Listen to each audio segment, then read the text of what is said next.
శ్రీమాత్రే నమ. జై గురు దత్తాత్రేయ నమ. ఈ వీడియోలో మనం వృశ్చిక రాశి వారికి డిసెంబర్ 1వ తారీఖు నుంచి 7వ తారీఖు మధ్యలో జరగబోయే వార ఫలాల గురించి తెలుసుకుందాం. మరి ఈ వారంలో ఈ రాశి వారికి ఏర్పడినటువంటి గొప్ప మార్పు, తృతీయ స్థానంలో శుక్రగ్రహ సంచారం. ఈ గ్రహ సంచారం జాతకుడికి వివాహ ప్రయత్నాలు ఫలించే అవకాశం ఉన్నది. చాలా కాలంగా వివాహం కొరకు ఎదురు చూస్తున్నటువంటి అమ్మాయిలకు కానీ అబ్బాయిలకు కానీ మీకు చేరువలోనే మీ మిత్రుల రూపంలోనో ఇరుగు పొరుగు వారి రూపంలోనో మీకు పరిచయమై వివాహానికి ఒక అనుకూలత ఏర్పడే అవకాశం ఉంది. దీనికి అటు గురుబలం శుక్రబలం కూడా తోడవడం జరిగింది. కాబట్టి జాతకుడు తొందరగా మరి ఈ వివాహంలో ఒక నిర్ణయానికి వస్తే అతి తొందరలో వివాహం జరిగే అవకాశం ఉన్నది. అలాగే జాతకుడు ఈ సమయంలో ఏదైనా స్వతంత్రంగా ఎవరి సహకారం లేకుండా ఏదైనా ఉద్యోగంలో ప్రవేశించడం కానీ, కొత్త ఉపాధి అవకాశాల కొరకు ప్రయత్నిస్తే ఆ ప్రయత్నాలు ఫలించడం జరిగే అవకాశం ఉంది. ఫర్ ది సేమ్ టైం వ్యాపార రంగంలో ఉన్న వాళ్ళకి కూడా ఏదైనా కొత్త వ్యాపారం ప్రారంభిద్దాం అనుకున్న వాళ్ళకి ఈ గ్రహస్థితి అనుకూలంగా ఉన్నది. దశమాధిపతి అయినటువంటి రవి రాశిలో ప్రవేశించినప్పుడు జాతకుడికి ఒక విధమైనటువంటి కాన్ఫిడెన్స్ పెరగడం జరుగుతుంటుంది. ఏదైనా సాధించగలను అన్నటువంటి ధీమాతో ముందుకు వెళ్తూ ఉంటాడు. ఇది ప్రభుత్వ ఉద్యోగులకు కానీ ప్రభుత్వ సర్వీసులో ప్రవేశిద్దాం అనుకున్న వాళ్ళకి ఈ గ్రహస్థితి చాలా అనుకూలంగా ఉన్నది. దాంతోపాటు లాభాధిపతి బుధుడు కూడా చేరడం వల్ల ఏర్పడినటువంటి నిపుణ యోగం ఇది టెక్నీషియన్స్కి, వైద్య వృత్తిలో ఉన్న వాళ్ళకి చాలా అనుకూలిస్తే, విద్యార్థులకి బుధాదిత్య యోగంగా విద్యా విషయాల్లో చాలా అభివృద్ధిని ఇవ్వడం జరుగుతుంది. ఒక మంచి గురువు రావడం వల్ల మీలో ఉన్నటువంటి టాలెంట్ ఇంకా పైకి రావడం జరుగుతూ ఉంటుంది. సో ఈ విధంగా ఈ రాశివారు చేసే ప్రయత్నం సక్సెస్ అవుతుంది.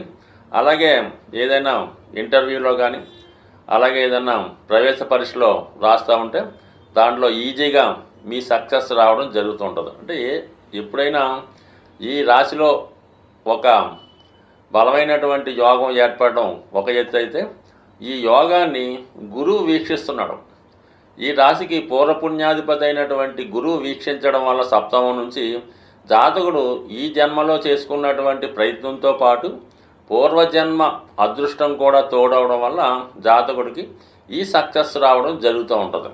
ఒకవేళ ఈ రాశిలో ఉన్నటువంటి వారు ఒక స్త్రీలు అనుకుందాం, ఈ అవకాశం వాళ్ళు భర్త గారికి రావడం జరుగుతూ ఉంటుంది. ఆటోమేటిక్గా స్త్రీలకి సప్తమ భావానికి ట్రాన్స్ఫర్ అయ్యి అక్కడ వారి యొక్క అభివృద్ధి రావడం జరుగుతూ ఉంది. కాబట్టి సో ఏదైనా మీలో ఉన్నటువంటి ప్రతిభకు తగిన గుర్తింపు వచ్చే విధంగా ఈ గ్రహస్థితి అనుకూలించే అవకాశం ఉన్నది.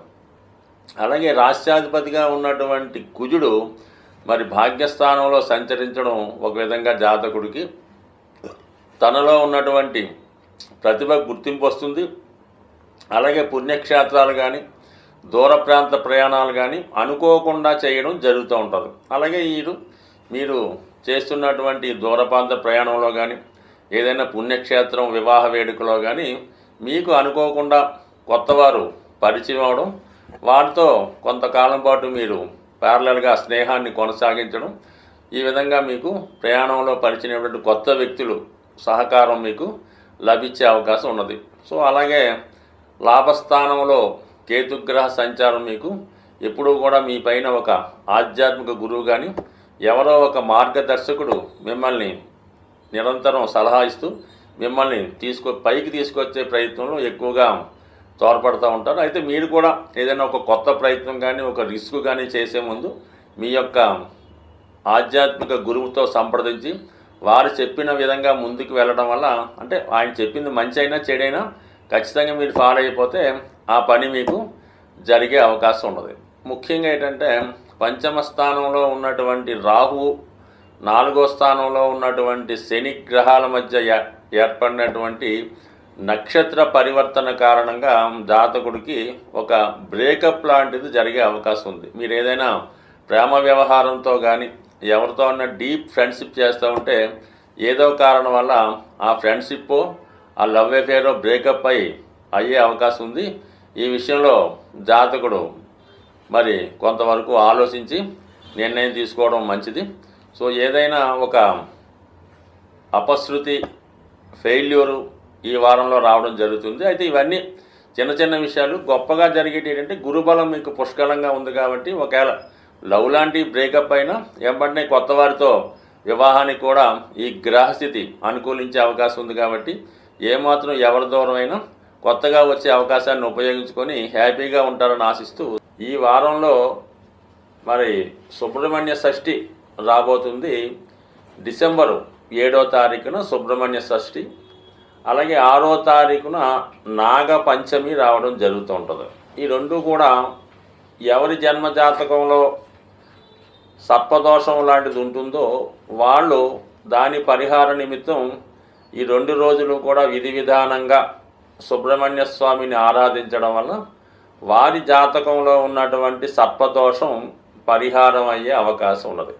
అంటే అసలు సర్పదోషం ఏ విధంగా ఉంటుంది, దానివల్ల ఏ విధమైనటువంటి ఫలితం వస్తుంది అని గమనిస్తే జాతకంలో కేంద్రాల్లో పాపగ్రహాలున్నా, పంచమ స్థానంలో కుజుడు, శని, రాహు, కేతువు లాంటి గ్రహాలున్నా, వృశ్చిక రాశిలో ఇటువంటి పాపగ్రహాలున్నా, అలాగే శుభగ్రహాలైనటువంటి గురువు, శుక్రుడు, రాహుకేతువులతో కలిసిన ఈ విధమైనటువంటి సర్పదోషం అన్నది ఏర్పడడం జరుగుతూ ఉంటుంది. అలాగే కుజుడు బలహీనపడి ఉన్న, నీచ స్థితిలో ఉన్న, రాహుతో కలిసినా కూడా అంటే ఏదో విధంగా అంటే ప్రతి జాతకంలో కుజదోషం ఉన్నట్టు ప్రతి జాతకంలో కూడా ఏదో ఒక సర్పదోషం అన్నది కనబడడం జరుగుతూ ఉంటుంది. అంటే ఈ సర్పదోషం ఎందుకు ఏర్పడుతుందంటే తెలుసో తెలియకో సర్పాలకి ఇబ్బంది కలగడం వలన ఈ దోషం రావడం జరుగుతుంది.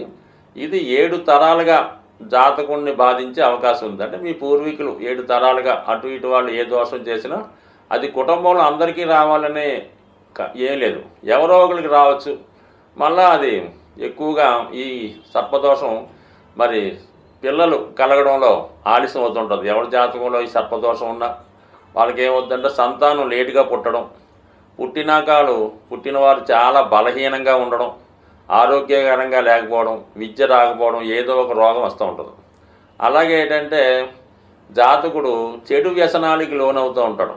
తల్లిదండ్రులను హింసించడం, ఇంట్లో డబ్బులు పట్టిపోయి ఖర్చు పెట్టడం, తాగుడు లాంటి కార్యక్రమాలు చేపట్టడం, పగలంతా నిద్రపోయి రాత్రులంతా మేల్కొని వివిధ ప్రాంతాల్లో సంచరించడం, ఇవన్నీ కూడా జాతకుడి యొక్క సర్పదోషానికి కారణమవుతూ ఉంటాయి.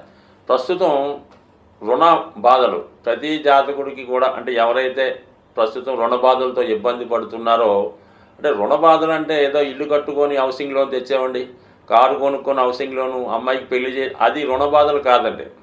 మీరు ఏదన్నా వ్యసనానికి లోనై ఏదో పేకాట డబ్బులు పోగొట్టుకోనో, ఆన్లైన్లో డబ్బులు పోగొట్టుకోనో, ఉద్యోగంలో డబ్బులు వాడేసి యజమాని డబ్బులు వాడేసి అది బాకీపడడం అన్నది రుణం తప్ప మన బాధ్యత కోసం పిల్లల్ని చదివించడానికి, తల్లిదండ్రులను వైద్యం చేయడానికి అప్పు చేయడం అంటే ఆ అప్పుల బాధలు మీకు నష్టం లేదు, దానివల్ల మీకు పెద్దగా ఇబ్బంది ఉండదు. ఈ విధంగా మీరు వ్యసనానికి లోనై స్త్రీలకి డబ్బు వ్యసనం పెట్టడం, పేకాట ఆడడం వల్ల చాలామంది అప్పుల పాలు అవుతుంటారు. అది అప్పుల పాలు అవటం వాళ్ళు ఎక్కువ ఇబ్బంది పడుతుంటారు. అటువంటి వాళ్ళు ఈ నాగపంచమి, సుబ్రహ్మణ్య షష్ఠి రోజు విధి విధానంగా వీలైతే ఉపవాసం ఉండి సుబ్రహ్మణ్య స్వామి ఆలయాన్ని దర్శించి మరి విధి విధానంగా స్వామిని పూజించుకోవడం వల్ల, అంటే ఏదో ఒక్కరోజు చేయడం వల్ల సరికాదు, ఆ రోజు ఒక దీక్షగా మనం ఈ రోజు నుంచి ఈ నియమం పాటించాలనుకొని కంటిన్యూ చేసుకుంటూ దగ్గరలో ఉన్నటువంటి సుబ్రహ్మణ్య క్షేత్రాన్ని దర్శించడం వల్ల ముఖ్యంగా సుబ్రహ్మణ్య స్వామికి బెల్లం పానకం, చెరుకు రసం, తేనె, పాలు, అలాగే చలివిడి నైవేద్యంగా పెట్టి విధి విధానంగా పూజించడం వల్ల కంపల్సరిగా మీకు సర్పదోషం తొలగి మీరు మీ కుటుంబం అంతా సంతోషంగా ఉంటారని ఆశిస్తూ స్వస్తి.